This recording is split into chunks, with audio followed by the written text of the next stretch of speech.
Let's come back to the two-dimensional sphere and its parallels. Above each point of the two-dimensional sphere, we should imagine a Hopf circle. Look at what is above one of the parallels of S2, the equator for instance.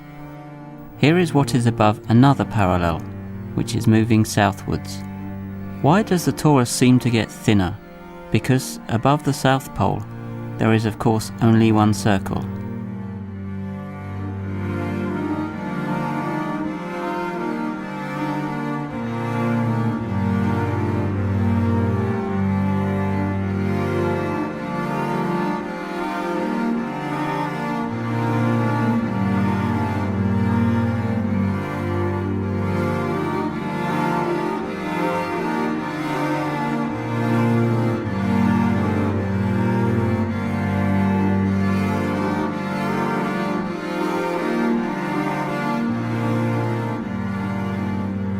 And above the North Pole, one sees a straight line,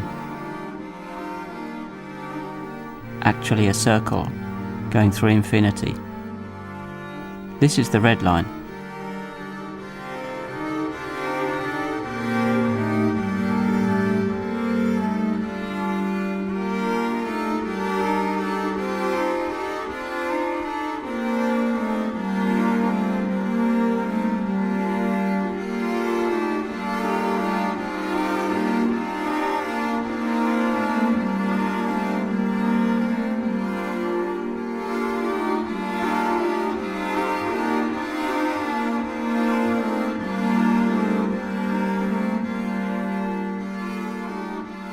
Well, let us spin all this around now. Rotations, yes, but rotations in four-dimensional space, of course.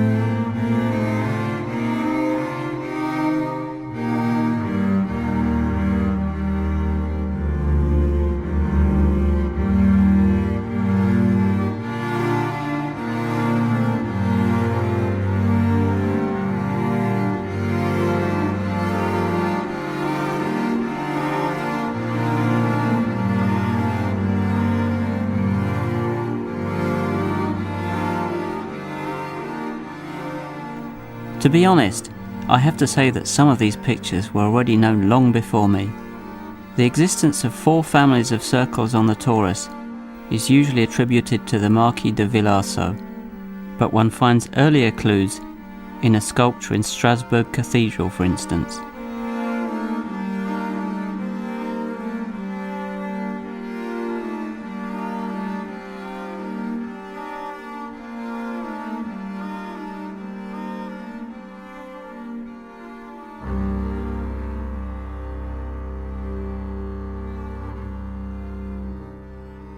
Take a torus of revolution.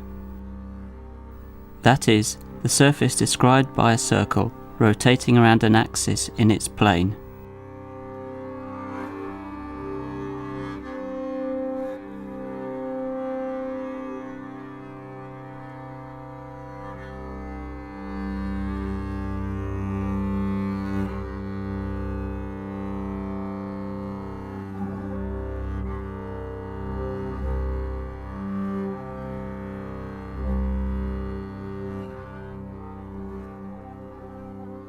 Look at the section of the torus by a plane.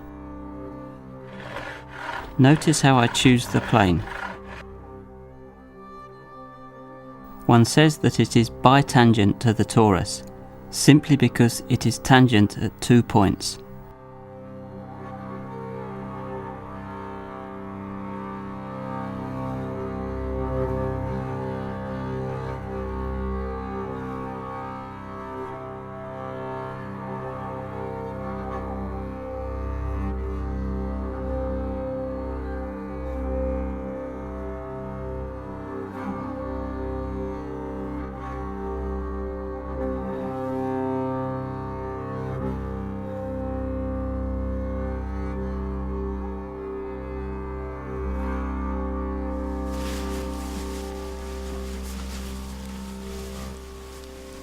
Now look carefully.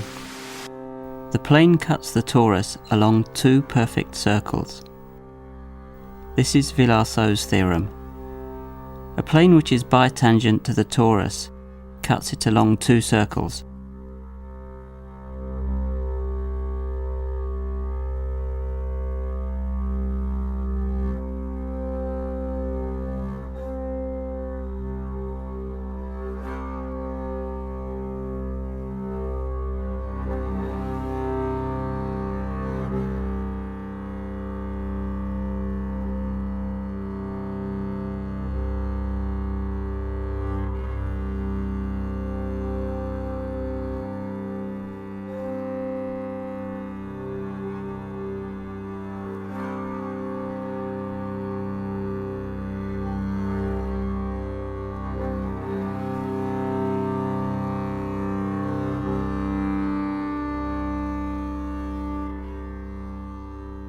Of course, there is not just one bitangent plane. Here is another one, cutting the torus along two other Villasot circles.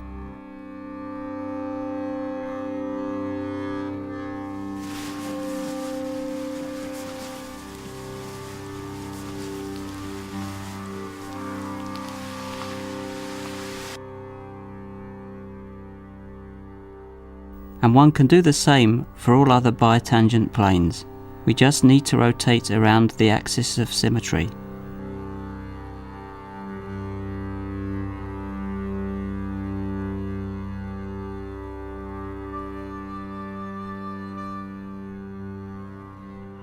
You see, through each point on the torus of revolution, one can draw 4 circles, obtained by suitable slices.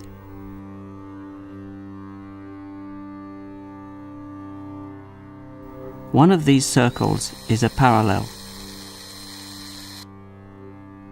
Another is a meridian. Then a first Villasot circle, and a second one.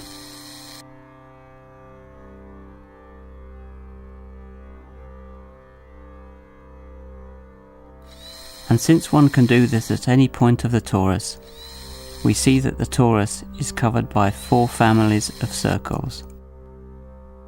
2 circles of the same family do not intersect. A blue circle intersects a red circle in a single point. A yellow circle and a white circle intersect in 2 points. These are Villasot circles.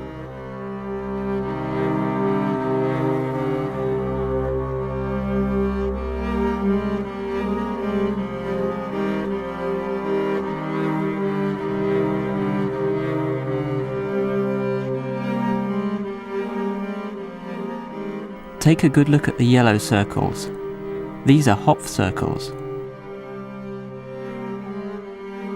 Remember when we looked at what is above a parallel in the fibration? We saw a torus covered with linked circles, just like this torus covered with yellow circles. And what about the white circles? Well, they are fibres of another Hopf vibration, the mirror image of the first one.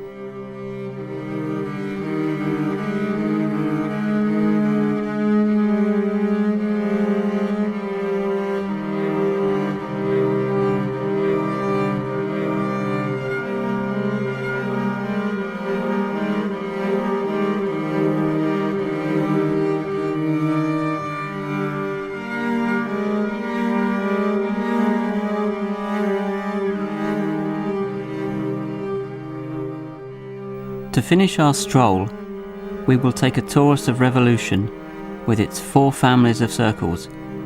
Imagine it in the 3-dimensional sphere. Rotate the torus inside the 3-dimensional sphere and finally project it stereographically onto 3-dimensional space. In this way, we obtain surfaces that are also covered by 4 families of circles, the so-called Dupin cycloids.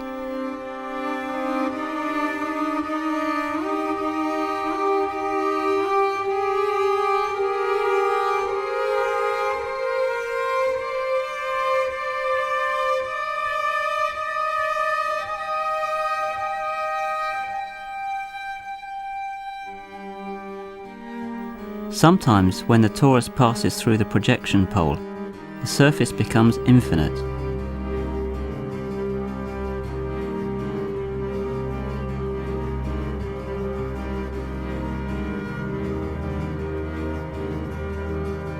In this movement, the two faces can even be switched. The inner face of the torus is pink and the outer one is green.